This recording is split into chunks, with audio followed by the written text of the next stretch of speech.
Hi, I'm Lenzi, and I'm the director of the Bionic Engineering Lab at the University of Utah.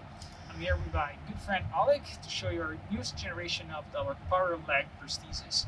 Alec, do you want to introduce yourself? Yeah, so I'm Alec. I work as a patient advocate here in the Salt Lake Valley, and I coach high school football. And I've been working on the project since the beginning. Yeah, that was about 3 years ago, but it's particularly exciting today because the first day that we were trying this new generation of our power legs. So we are right outside the Department of Mechanical Engineering where our lab is. So we're going to walk inside and show you and tell you more about our newest leg.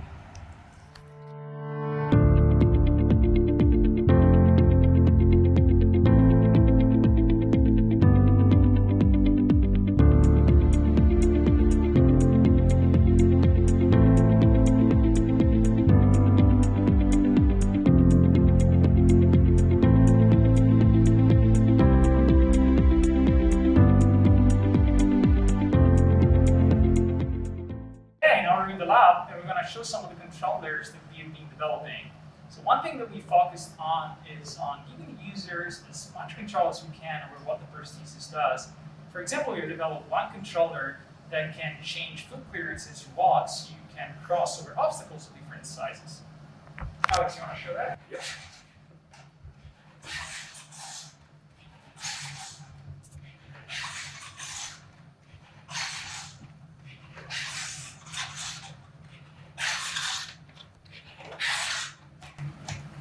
That was great.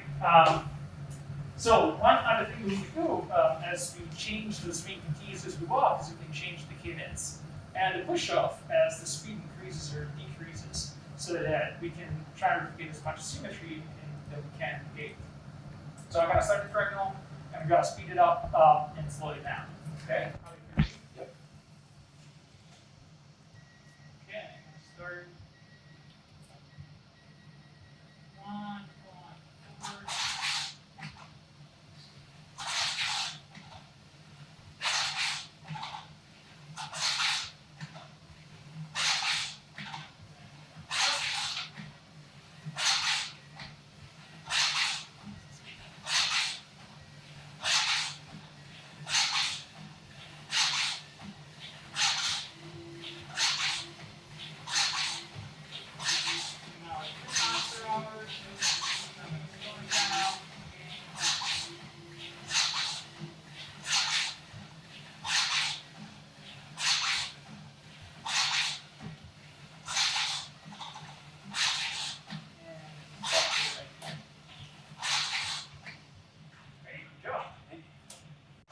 So one of the biggest advantages of a power or robotic leg is that you can actually come stairs step over step. And the motors and controls on the leg can provide you enough clearance and swing and power when you put the foot on the step, like Alex is going to show now.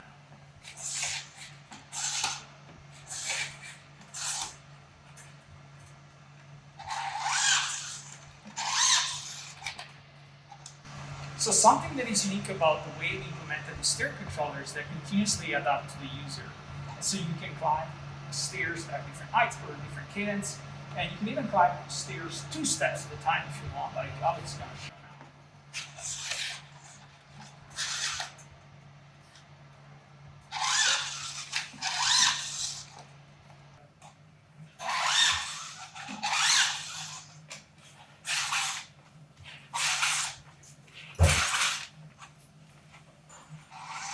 Okay, so this was our demonstration. Thanks, Alex. That's great. Anytime, Can I have it back now? I guess.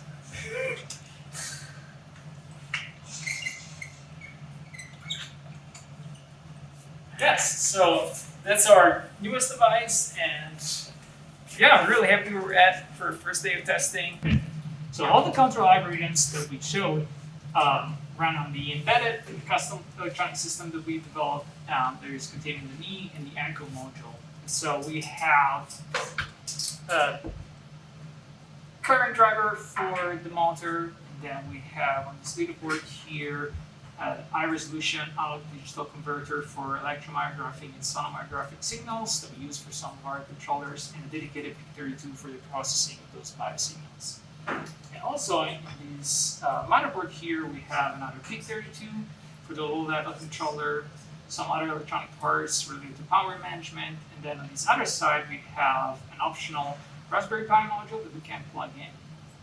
And so what this motherboard does, it communicates through Wi-Fi with a laptop computer, which we use to monitor the output of all the signals, of course. So we can look at the position, of course, of the joint, and the interaction force with the ground, through our custom force torque sensor, and all the other sensors that we have in there.